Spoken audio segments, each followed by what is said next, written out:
Hello, my dear friends. I am Dr. Darshan Dave, and in the lecture series of pharmacodynamics, today I am going to present a second lecture on the pharmacodynamics, which is mainly on the receptor mediated drug action. In the first lecture of the pharmacodynamics, we have seen what is pharmacodynamics, what are the basic principles of the drug action, and what are the different mechanism of drug action. Now, before proceeding this lecture, I would like to request if you have yet not subscribed my channel, that is Pharmacology in Simplified Way, please subscribe my channel. Now, what are the learning objectives of the today's lecture? Definition and characteristics of receptor, concept of agonist, antagonist, partial agonist and inverse agonist, criteria for classifying the receptors and its importance, and the basic difference between drug action and drug effect. Now, first one, what is receptor? Receptor is a macromolecular structure, mostly protein in nature, but sometimes they are nucleic acid in nature also. Where they are present? They are present either on the cell membrane or inside the cell. And they must have two properties. One is recognize the signal molecule or the drug and initiation of the response by structural modification in the receptor and initiation of biochemical reaction. But for this, my dear friends, the receptor must have first one is the binding site which can recognize the signal molecule, and second is the functional correlate which can initiate the response. Now, how a drug produces action? A drug produces action in addition to the physical and chemical property we have discussed. A drug can act on the enzyme and produces the effect. A drug can act on the ion channel and produces the effect. A drug can act on the transporter and produces the effect. And a drug can act on the structural proteins and produces the effect. But there are very few drugs which directly act on the enzymes, ion channels and transporters. Majority of the drugs binds with the receptor and produces the effect. But the question arises in your mind that how binding of the drug with the receptor produces the effect?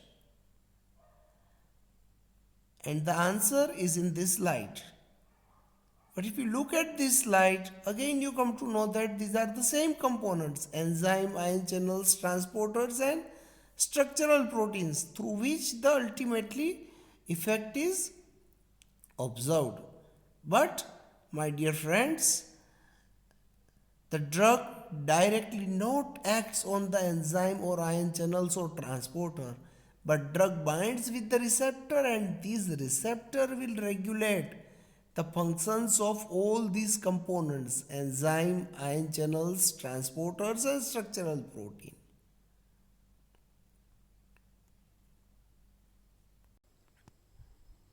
Now, what are the properties of receptors? If you go through the definition carefully, there are two essential properties of the receptor. That one is binding site and the second is functional correlate. Now, if we look at the angle of the drug or the signal molecule, what a drug should do? A drug is having ability to bind with the receptor. That is one on the binding site. And the second is a drug should have ability to produce a conformational change in the receptor. So the receptor should have two properties: binding site and functional correlate. And the drug or the signal molecule, again, if it has to produce some response, it also should have two properties. One is the ability of the drug to bind with the binding site of the receptor, and second is ability to produce the conformational change. Now, the ability of the drug to bind with the specific binding site is known as affinity, and the ability of the drug to produce the conformational change after binding with the receptor is known as a intrinsic activity.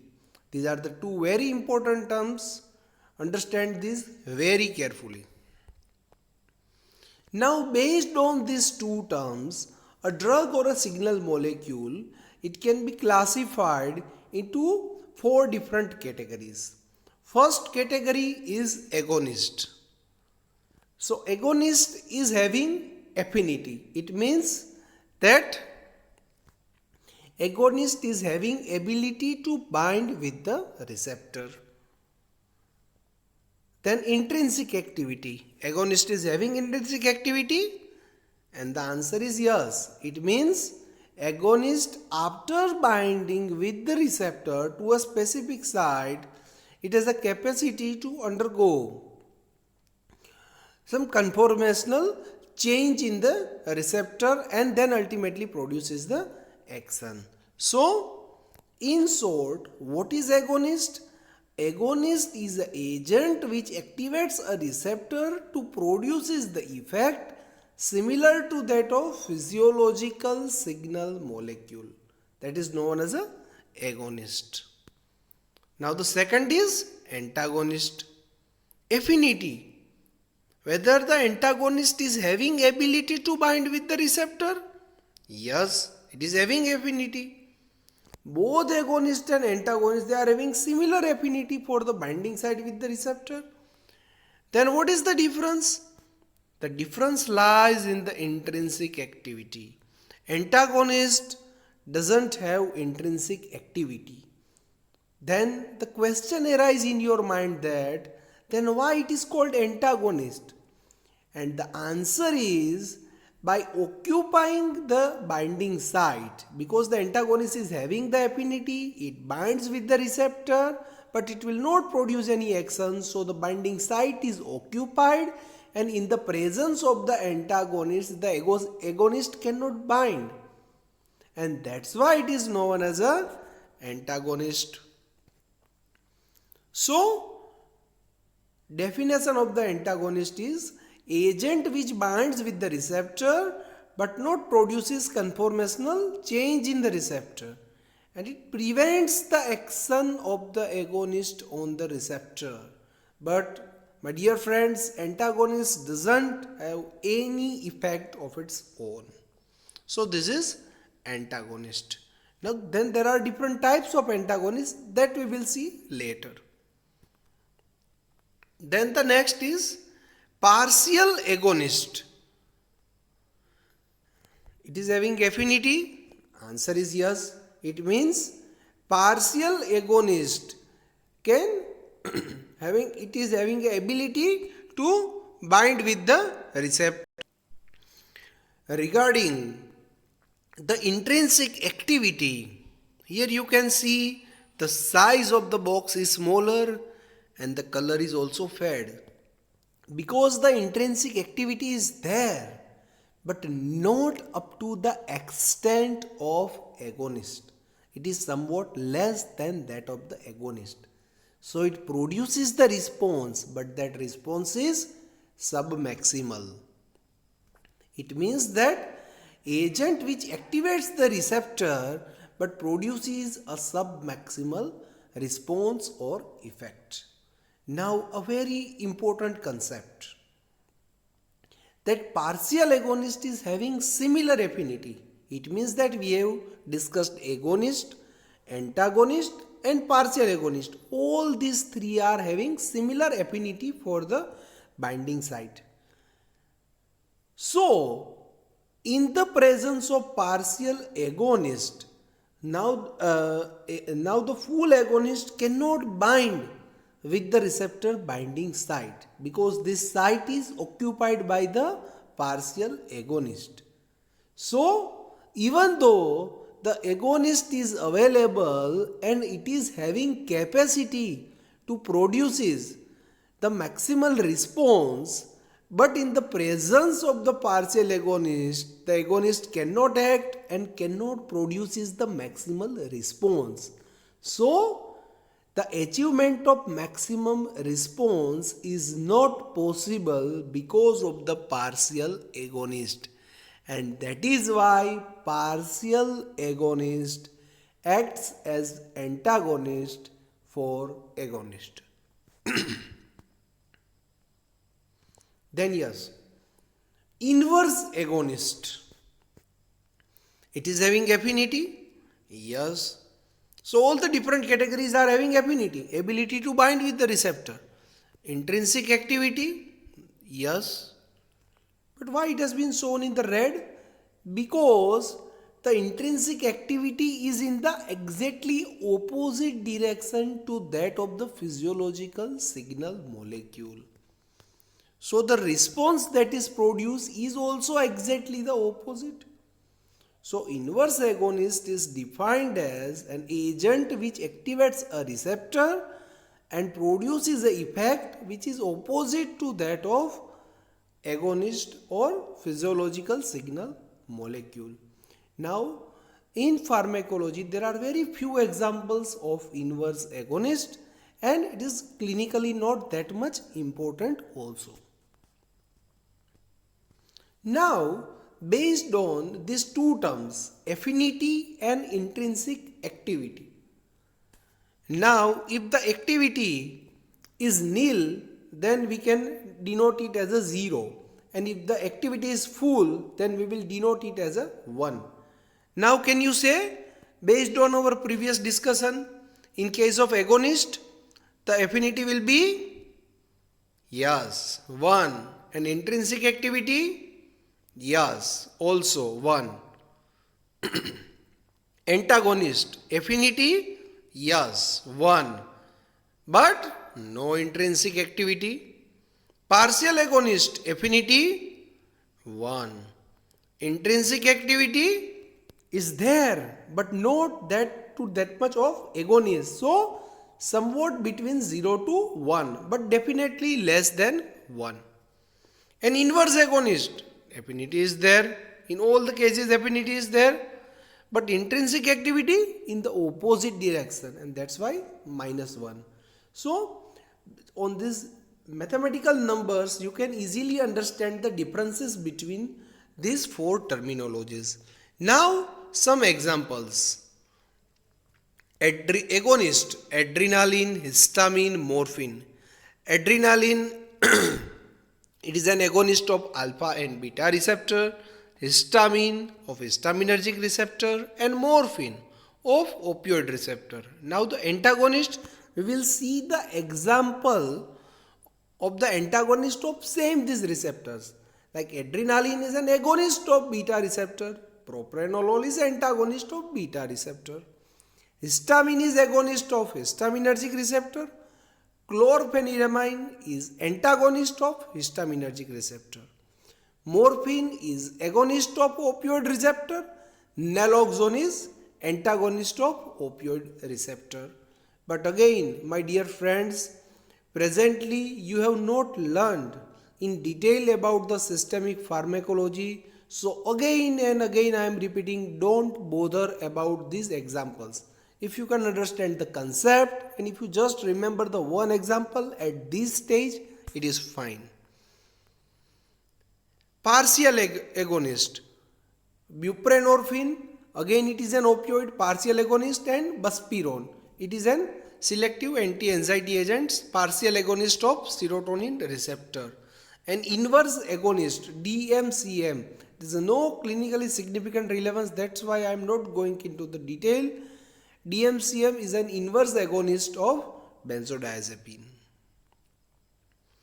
Now, the same terminologies, it can be explained in a better way with the help of two-state receptor model. And what is this two-state receptor model? Receptor exists in the two interchangeable forms, that is Ra and Ri. And in the absence of any agonist or antagonist or any ligand molecule, there is a very fine equilibrium between these two, and that's why no response is produced. Now, when you give the agonist binds predominantly with the Ra form. It means A for active and I for inactive.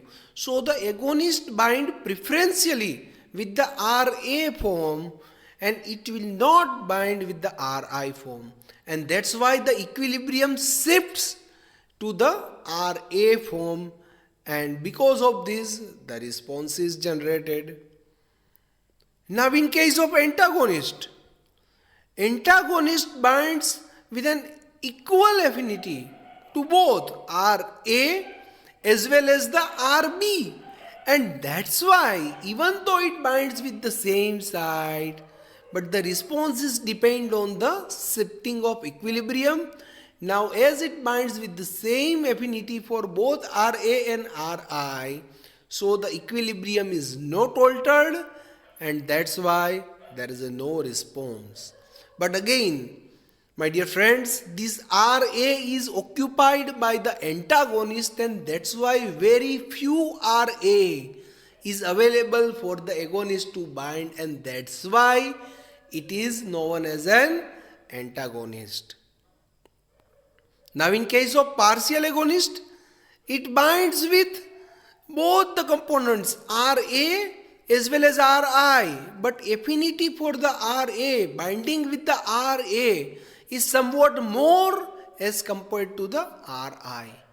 So compare it with the agonist. Agonist only binds with Ra, while partial agonist bind with Ra preferentially, but some with the Ri also. And that's why equilibrium shifts towards Ra, but not up to the extent of agonist. And that is why a response is produced, but it is partial, less than that of agonist. And lastly, the inverse agonist.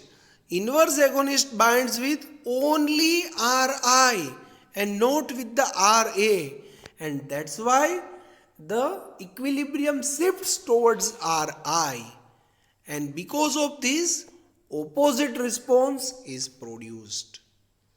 So you can understand the concept of agonist, antagonist, partial agonist and inverse agonist through this two-state receptor model also. Now there are different criteria. Now this slide is just for your understand. You can understand about the classification of the receptor. What are the different criteria? First and foremost, and the oldest criteria is pharmacological criteria. Best and very widely used criteria, I will explain you by giving one example. You all have learned about the actions of acetylcholine. Acetylcholine action is divided into the two types, muscarinic and nicotinic action. Now how this word comes, do you know? Because the muscarinic action are the same action that can be produced or mimicked by stimulating the mushroom alkaloid muscarine, and same way the nicotinic action by nicotine. And based on this, the cholinergic receptors are classified into muscarinic receptor and nicotinic receptor. Same way alpha and beta receptor, H1 and H2 receptor. So this is a pharmacological criteria. These are the examples. Then tissue distribution, very important. The classical example is, you all have learned about the alpha and beta receptors. That's why I am giving more emphasis on these alpha and beta receptors. I am explaining by giving the examples. Beta receptors, they are primarily classified on the basis of tissue distribution. You all know that beta 1 receptor that are characteristically present in the heart, beta 2 on the smooth muscles, and beta 3 in the adipose tissue. Okay, so based on this we can develop selective agonist and selective antagonist also. Then ligand binding, then transducer pathway. We will discuss in detail about the transducer pathway, so I am not going into the detail right now. And molecular cloning. But my dear friends, for your level, this ligand binding and molecular cloning are not required, so I am simply skipping this point. So you have to just remember there are three possible criteria. One is the pharmacological criteria, this is the oldest one. Second is the tissue distribution, and third is based on the transducer pathway. This we will discuss later.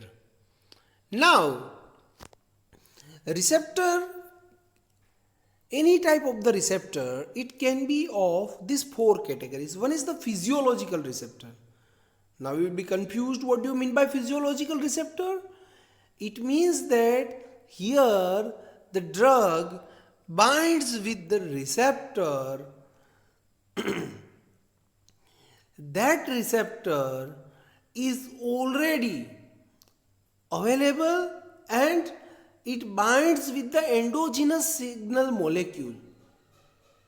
Okay, say for example, adrenergic receptor, cholinergic receptor, histaminergic receptor. So there are many drugs which acts on these receptor, but these receptors also binds to the physiologically available signal molecules like transmitters and all.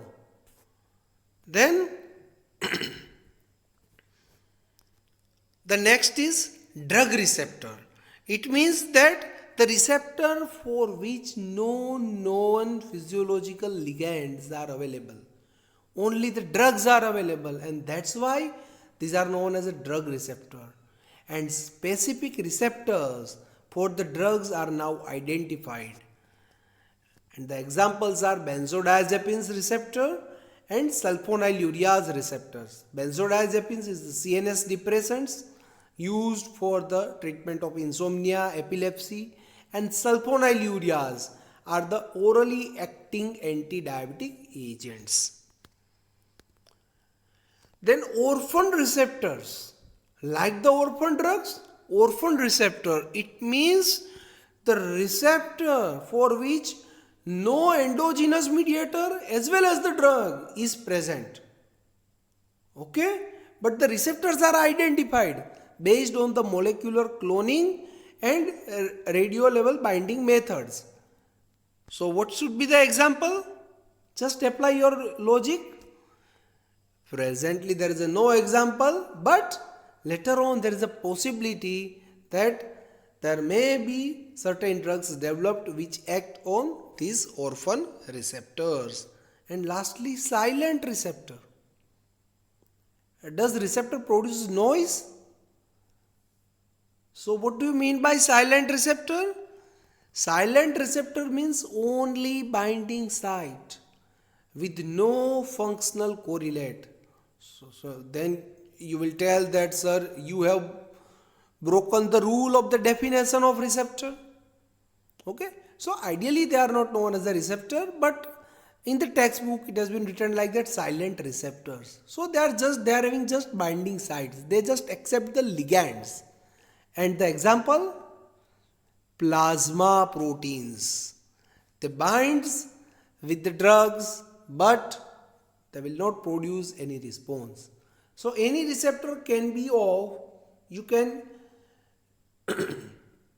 allot any receptor into any one of these four headings, either the physiological or drug receptor or orphan receptor or silent receptor.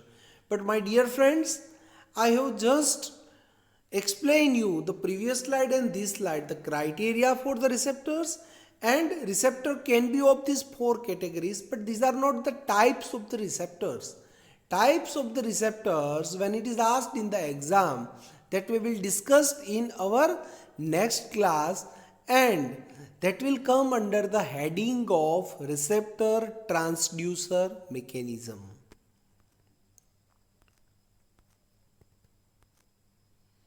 Now, the last point of the today's lecture, that is, you will encounter these two terms very frequently.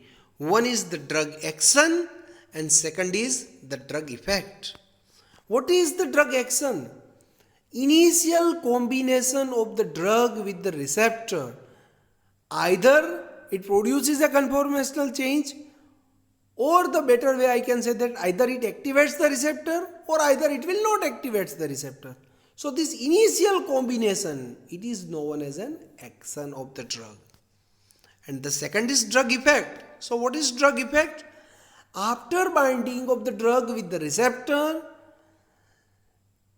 so either it activates the receptor or it will not activate the receptor.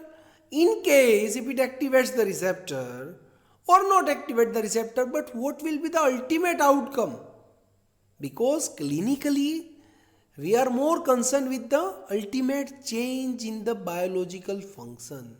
That ultimate change in the biological function because of this binding and all, that is known as a drug effect. So don't confuse with the drug action and the drug effect. Now, one question must arise in your mind, that a drug, when it binds with the receptor, it produces a conformational change in the receptor. But how this conformational change in the receptor, it will be converted into ultimate change in the biological function? So like increased cardiac contraction or increase the impulse generation of the heart or smooth muscle contraction or anything. But how this conformational change in the receptor will lead to ultimate change in the biological function?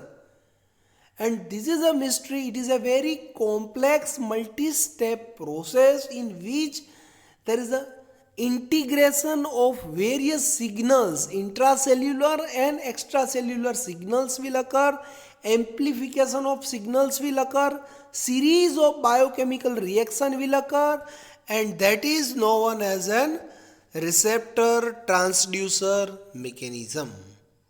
And that we will discuss in next class. Okay? So now the assignment of today's class are, you have to define the following terminologies: receptor, ligand, affinity and intrinsic activity. Explain partial agonist acts as antagonist for agonist. Give one example of agonist and antagonist for a same receptor along with their therapeutic use. And what do you mean by, I am not asking the definition, what do you mean by receptor transducer mechanism? Okay? So now what we will discuss in the next lecture? In the next lecture we will discuss the most difficult part in the pharmacodynamics, that is receptor transducer mechanisms. But please don't be panic or bother. I will try to make it as much simplified as possible. Then we will discuss functions of the receptor and finally the regulation of receptors. In this, upregulation and downregulation of receptors. So, my dear friends, if you find these slides helpful to your learning, kindly subscribe to my channel, that is Pharmacology in Simplified Way. And you are not giving any comments, you are free to write any comments. You can give your suggestions also. You can ask certain queries also. You can mail me also. And you can also ask about a particular topic on which you require a presentation. Thanks a lot.